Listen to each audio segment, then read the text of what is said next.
Welcome to Scientopedia channel. बहुत बहुत स्वागत करती हूँ साइंसटोपीडिया चैनल के चैनल में। और जहाँ पर आपको आज दी जा रही है कैंसर यानी कर्क राशि, कर्क लगन के लोगों के लिए अप्रैल मंथ की प्रेडिक्शन। एंड मैं क्षमा चाहती हूँ इतनी देर से प्रेडिक्शन के लिए, क्योंकि मेरा एक्सीडेंट हो गया है तो मेरे को थोड़ा सा दिक्कत हो रही है काम करने में, स्पेशली बहुत देर तक ये बैठ के वीडियो बनाने के लिए। तो इसलिए मैं थोड़ा सा लेट हूँ, लेकिन मैं कोशिश कर रही हूँ जितना जल्दी सब साइंस के लिए मैं बता पाऊँ। रिक्वेस्ट करती हूँ कि लाइक शेयर सब्सक्राइब तो करिए, लेकिन कमेंट बॉक्स में कमेंट ज़रूर दीजिएगा। अब तक के भी जितने भी दिन बीत गए हैं, आज 12 अप्रैल हो गई है, तो जितने दिन बीत गए हैं उसमें अगर इसमें कोई भी प्रेडिक्शन आपको रेजोनेट होती है तो ज़रूर बताइएगा कमेंट बॉक्स में। Thank you very much. तो वीडियो हिंदी इंग्लिश दोनों में होगा, तो आपके धैर्य के लिए धन्यवाद। और जो लोग पहली बार आए हैं, बहुत बहुत स्वागत करती हूँ। रिक्वेस्ट करती हूँ कि लाइक शेयर सब्सक्राइब करके इस चैनल का इस साइंसटोपीडिया के इस फैमिली का मेंबर बनिए। और जो लोग पहले ही इसको सब्सक्राइब कर चुके हैं उनके लिए बहुत बहुत धन्यवाद, बहुत बहुत तहे दिल से शुक्रिया अदा करती हूँ उनका। बने रहिए अंत तक। ये वीडियो पहले हिंदी में होगा फिर इंग्लिश में होगा। तो welcome to Scientopedia channel. The channel is providing you the information about astrology, numerology and vastu, that is Indian feng shui, and tarot and psychic reading, providing you the hints so that you can add the quality in your life. First of all, before I will start this prediction, I'm seriously ill, not well actually. I had accident and that's why I'm unable to make the video. That's why this video is coming very late. But thank you very much for your time and consideration. Those who have come first time, welcome to Sanstropedia channel. Request you to kindly like, share and subscribe and become the part of this family. Those who have already subscribed, thank you very much for your time and watching my video. So this video will be both in Hindi and English, so just bear with me. First I will explain in Hindi and then in English. So let me explain first the planetary position in Hindi, and then when English I will give the time stamp, then you can check out. So it's really difficult for me to make the video, but I will try my level best to complete it as soon as possible. So today the video is for Cancer zodiac sign. Okay, so वृष राशि कर्क राशि, कर्क लगन के लोगों के लिए आज का जो वीडियो है वो है कर्क राशि, कर्क लगन के लोगों के लिए। सबसे पहले प्लैनेटरी पोजीशन को मैं आपके लिए एक्सप्लेन कर दूँ शॉर्ट में, कि आपका जो लॉर्ड होता है कर्क राशि का, वो होता है मून। एक वाटर साइन है आप मून आपका लॉर्ड है। तो इस टाइम जो मून की अवस्था है वो फर्स्ट वीक ऑफ अप्रैल में थी, जो अभी थी 9th हाउस में थी। और वो टाइम था आपका बहुत ही केयरफुल होने का, अपनी पर्सनैलिटी, अपनी कम्युनिकेशन, अपने भावों को एक्सप्रेस करने के लिए। तो आई होप आपने इस चीज़ का ध्यान रखा होगा और कुछ मिस इंटरप्रिटेशन नहीं हुआ होगा। यदि ऐसा कुछ हुआ है तो ज़रूर कमेंट बॉक्स में लिख के बताइएगा। दूसरी बात करते हैं कि कम्युनिकेशन का लॉर्ड जो बुध हैं, वो आपके अभी सन के साथ हैं, कंजक्ट हो रहे हैं आज से ऑलरेडी एरीज में आ चुके हैं। और अब सन भी पाइसेस में कल आ रहा है, एरीज में आ रहे हैं कल पाइसियन से। तो आपको बोला जा रहा है कि बहुत ही केयरफुल रहिएगा अपने कम्युनिकेशन के लिए, स्पेशली अगर आप किसी के बारे में कमेंट करते हैं, पर्टिकुलरली किसी रिलीजियस एस्पेक्ट के बारे में। अगर आप किसी धार्मिक चीज़ के बारे में कुछ कमेंट करते हैं तो ज़रा ध्यान रखिएगा किसी की भावना को ठेस ना लगे। आपकी बातों को लोग गलत ले सकते हैं, चाहे आपकी इंटेंशन कितनी भी अच्छी हो। तो इस चीज़ का ज़रूर ध्यान रखिएगा। और इस टाइम आप अपने इंटेलिजेंस को, अपनी बुद्धि को यूज़ कर सकते हैं अपने काम की जगह पे, मैनेजमेंट से यानी सीनियर लोगों से बात करने के लिए, अपने कलीग से बात करने के लिए। ठीक है, आप इस टाइम आप बहुत ज़्यादा आप कॉन्फिडेंट महसूस करना शुरू कर दिया होगा आपने अभी तक। आप अपने सीनियर से बात भी बहुत कॉन्फिडेंस के साथ करेंगे। हो सकता है आपको कुछ नई रिस्पॉन्सिबिलिटीज़ मिल जाए, तो ये बहुत अच्छा रहेगा आपके लिए, जो आगे जाके प्रमोशन के भी चांसेस बन जाएंगे। क्योंकि राहु भी 12 अप्रैल को एरीज में यानी मेष राशि में जा रहे हैं, जहाँ पर सन और सूर्य और बुध हैं, अभी आ गए हैं। बुध तो आ गए हैं, सूर्य भी आने वाले हैं 1-2 दिन में।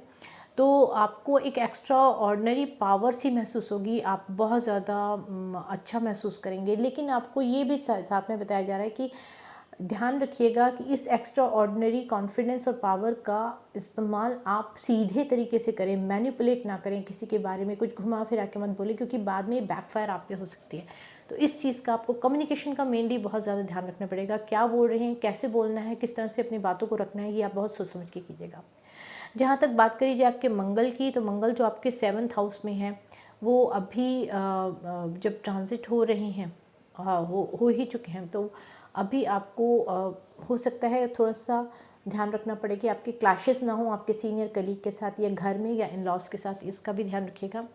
और जब मार्स यानी मंगल 8th हाउस में है तो इसका मतलब ये हो सकता है कि आपको प्रॉब्लम हो सकती है अपने इन लॉज से, या आपके बिजनेस में, या आपके वर्क प्लेस पे। तो इस चीज़ का ध्यान रखिए। मेन की जो है वो है अप्रैल की आपकी कम्युनिकेशन, किस तरह से आप अपने आप को रिप्रेजेंट करते हैं। और अगर केतु की बात की जाए जो आपके चौथे घर में होगा, तो चौथा घर जो होता है मदर का होता है, तो ज़रा ध्यान रखिएगा मदर फादर पेरेंट की हेल्थ का तो ध्यान ही रखिए, लेकिन आप अपने ऊपर भी बहुत ज़्यादा फोकस रखिएगा। आप वैसे आप अपने काम में बहुत ज़्यादा फोकस हो जाएंगे।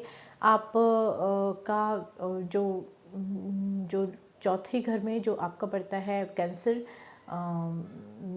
कैंसर, लियो, वर्गो, लिब्रा, जिसका स्वामी शुक्र है, वो भी 8th हाउस में है। तो इस टाइम आपको बहुत ज़रूरत है बैलेंस लाने की अपने ऑफिस वर्क और अपने घर में, यानी कि अपनी फैमिली और अपने बिजनेस, अपने फैमिली और अपने वर्क के बीच में एक बैलेंस आपको मेंटेन करना पड़ेगा, जो आपके लिए बहुत ज़रूरी है। बात करें अगर जुपिटर की यानी बृहस्पति की, तो 13 तारीख को जो पाइसियन से यानी मीन राशि से एरिश यानी मेष राशि में जा रहे हैं, तो वो आपके 9th हाउस को देख रहे हैं, 9th हाउस में जा रहे हैं, जो कि आपकी प्रॉपर्टी से रिलेटेड है, आपके रिलीजियस लर्निंग से रिलेटेड बन सकता है। तो आप कुछ नई चीज़ सीख सकते हैं। और आप अपनी हेल्थ का भी बहुत ध्यान रखिएगा इस टाइम पे। आप कुछ नई स्किल सीख के उसको अपने लिए यूज़ कर सकते हैं, कुछ नई रिलीजियस एक्टिविटी कर सकते हैं, कुछ नई चैरिटी कर सकते हैं, या कुछ नए रिलीजियस एस्पेक्ट को जान भी सकते हैं। तो इसी तरह से अगर देखा जाए कि आप का सैटर्न जब 8th हाउस में होगा, तो वो आपके हेल्थ के लिए अच्छा नहीं होगा।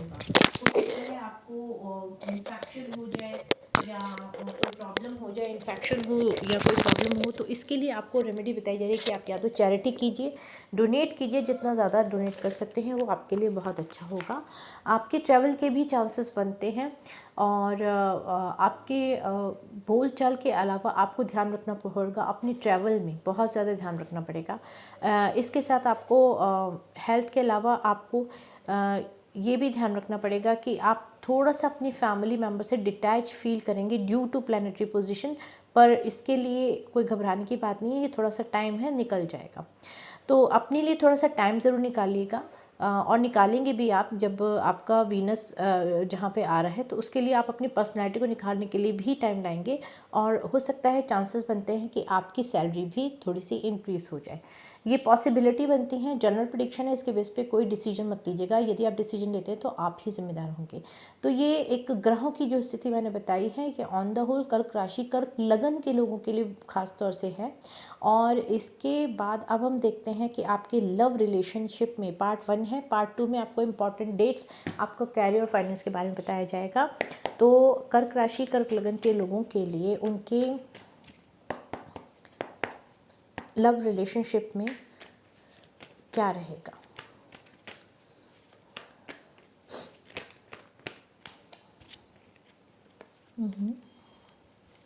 तो आप आप डील कर सकते हैं किसी टॉरस, वर्गो, कैप्रिकॉर्न से, लिब्रा, जमनाई, एक्वेरियस से। ज़्यादातर अर्थ एनर्जी आ रही है। आई होप आपको कार्ड दिख रहे होंगे। गाइस, मैं 23 अप्रैल को एक सेल्फ हीलिंग वर्कशॉप कर रही हूँ। अगर आप इसे ज्वाइन करते हैं तो आपके लिए बहुत बेनिफिशियल रहेगी, करियर, फाइनेंस, लव, रिलेशनशिप, हर एस्पेक्ट के लिए, ठीक है। और टेस्टिमोनियल्स जो हैं आप देख सकते हैं, बहुत सारे वीडियो हैं, बहुत सारे लोगों ने अपना लिख के भी दिए हुए हैं कमेंट्स जो मैंने डाल रखे हैं, ताकि आप देख सकें कि जो वर्कशॉप या जो 1-to-1 आपको काउंसलिंग दी जा रही है वो कितनी बेनिफिशियल हो रही है लोगों के लिए। ओके, कोई बहुत गुस्से में है, बहुत चिड़चिड़ा हो रहा है, किसी को बहुत गुस्सा चढ़ रहा है किसी चीज़ पे। पिछली एक वीडियो में मैंने आपको बताया भी था कि एक मिनट, कार्ड शायद नीचे गिर गया। हाँ, एक कार्ड नीचे गिर गया, एक मिनट।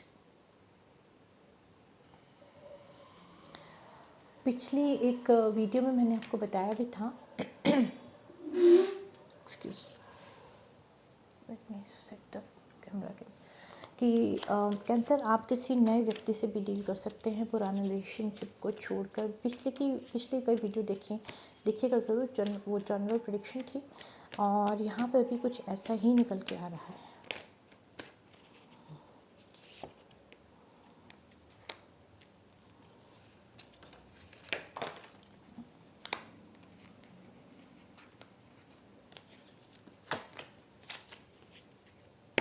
ओवरऑल एनर्जी जी, okay, 7 of swords, bottom of the deck magician. अगर आपकी मैरिड लाइफ की बात की जाए तो हो सकता है कि आप में से कुछ लोग सेपरेशन में हों और उनका कोर्ट केस चल रहा हो सकता है आप लोगों का कोर्ट केस चल रहा हो जो कि आपके लिए थोड़ा सा प्रॉब्लम दे रहा है, लेकिन जल्दी कुछ फैसला होने का संभावना है और कुछ न्यू बिगनिंग होने की संभावना है। जहाँ तक हो सके तो मुझे रिकन्सिलेशन के चांसेस अभी नहीं लग रहे हैं इस महीने। हो सकता है कि आप दोनों ही अपनी अपनी भावनाओं को छुपा के बैठे हुए हैं या क्रॉस रोड पे हो सकते हैं। हो सकता है आपके पास चॉइसेस हों एक से ज़्यादा, इसलिए भी हो सकता है कि आप या आपके पार्टनर किसी एक ने कुछ ऐसा काम किया है जो कि एक तरह से फैमिली लाइफ के लिए धोखे वाली बात है। तो अगर ऐसी कोई भी बात है तो उस चीज़ को सॉर्ट आउट किया जा सकता है मैनिफेस्ट करके या फिर कह सकते हैं कि बातचीत करके। लेट्स सी कि क्या कार्ड कहते हैं।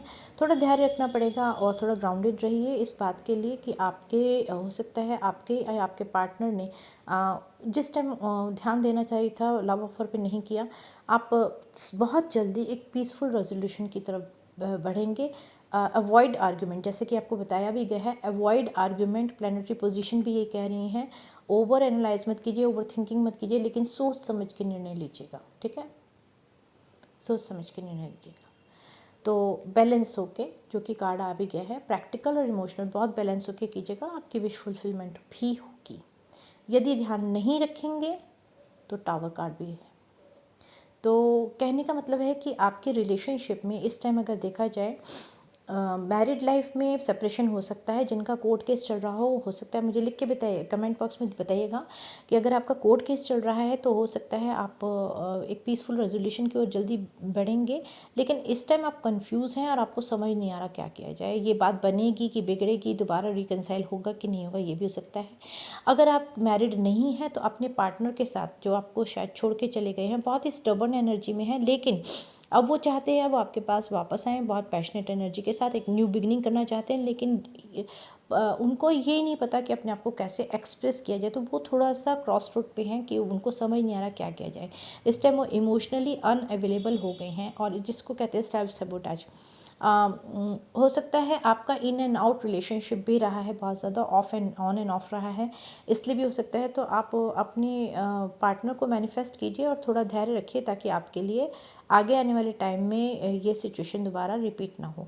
ये अप्रैल के महीने में है, एक जनरल प्रेडिक्शन है, इसके बेस पे कोई भी डिसीजन मत लीजिएगा। लेट्स सी कि हमारे जोन जो हमारे ये जैन ओशो कार्ड हैं ये हमें क्या बताते हैं, प्लीज़ 2 कार्ड में प्रोवाइड कीजिए।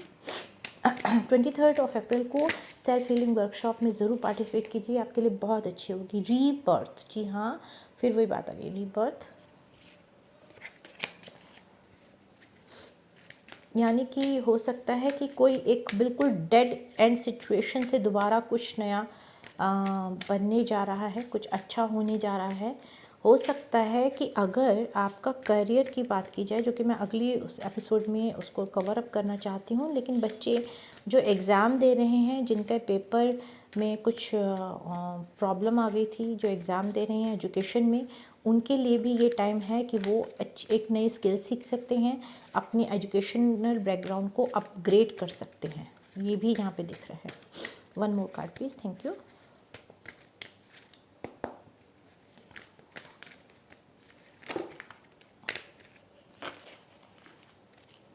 I will take only 1 card. Okay, success. Yes, success. So bottom of the deck is control.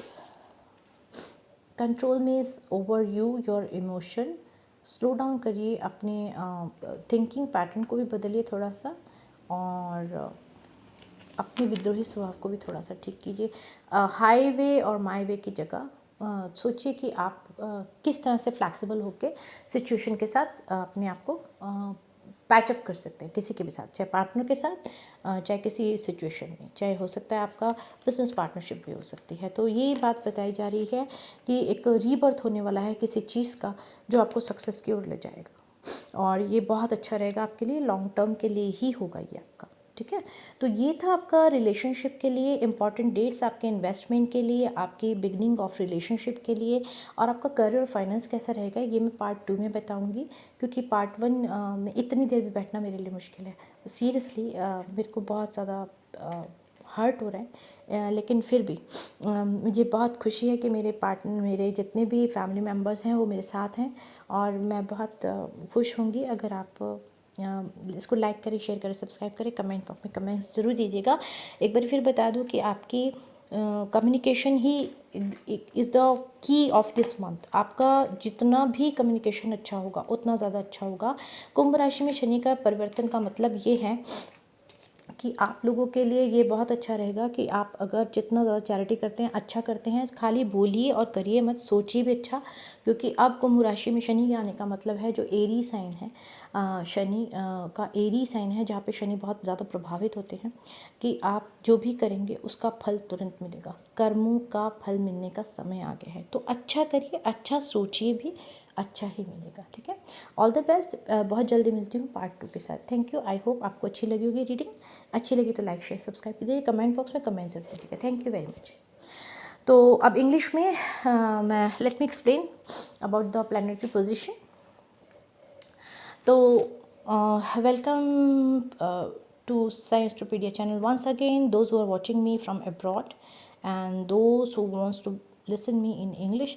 Let me explain first about the planetary position in the month of April. April is very important month because all the 9 planets are changing their positions. That's why it is very important in year 2022. It is really very important.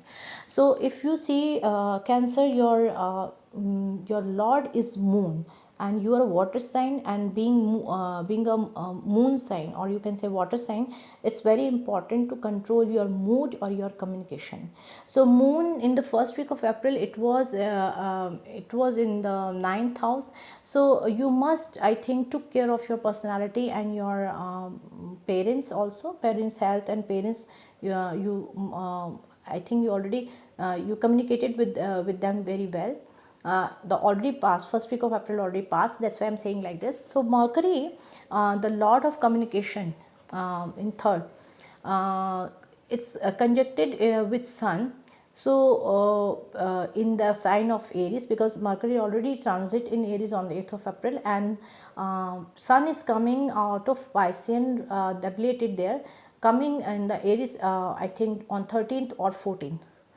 So you have to be very careful about your communication, especially about the any kind of religious aspect. If you are expressing anything about the religion or religious aspect, be careful about your interpretation. Might be people will take it wrong. So just be careful about your communication. Not only with that, even if you're talking with your seniors and boss and colleagues and with the spouse, you must take care of that, because of the Venus transit also like that.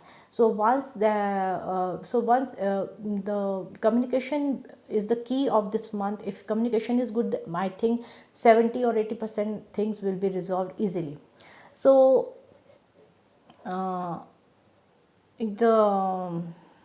this is the time when you can use your intellect, your communication as the key of success. You can talk with your seniors and the management, or in the working area, workplace, with your colleagues also. You have started feeling confident, so you can you will talk with your senior with the confident, but it should not be overdo, so otherwise it will be backfire to you. So might be you will get the new responsibilities at the place of work. Being the North Node is coming on 12th of April in Aries also, with Sun and Mercury in the fire sign. So you will feel more extraordinary confident, and so be careful about your communication. Again, I'm telling you that don't manipulate the things, otherwise it will be backfire to you. Perform the right thing and right work, that will be beneficial for you. You will be very innovative, you will be very creative at the particular time. Now if we talk about the seventh house, Saturn and Mars. So might be because and the Venus will be there with the Jupiter. So in the other house, so might be there will be a clash with the spouse or in-laws. So just take care of that. Even because of Saturn in your eighth house, might be you will have the health problem. Might be you have to visit the hospital. Also, just take care of your health. Do not be lazy and women are going to play very important role at the workplace. So just respect the woman as much as you can do. Careful about your health, as I already told you. You will be more spiritual, you will feel more spiritual, you might travel also. You will feel a bit detached from the people around you, so it's okay, no problem, it's for the time being. And Saturn in the eighth house means that you have to take care a lot about your health, especially any kind of infection. So donate and do the charity, that will be very good remedy for that. Travel is there also. And for the Jupiter is transit on 13th and coming to the Pisces, its own house. So that will be very good for you, because it's your ninth house. It will be your ninth house, and that is good for the property and religion, and even good for your father and your, so your destiny part. So very good, very good. You will learn the new skills, you can upgrade your educational background, you will be very creative, you will learn some kind of creative skill. Based on that, you will get the benefit, and also it will be beneficial for your health. So that is overall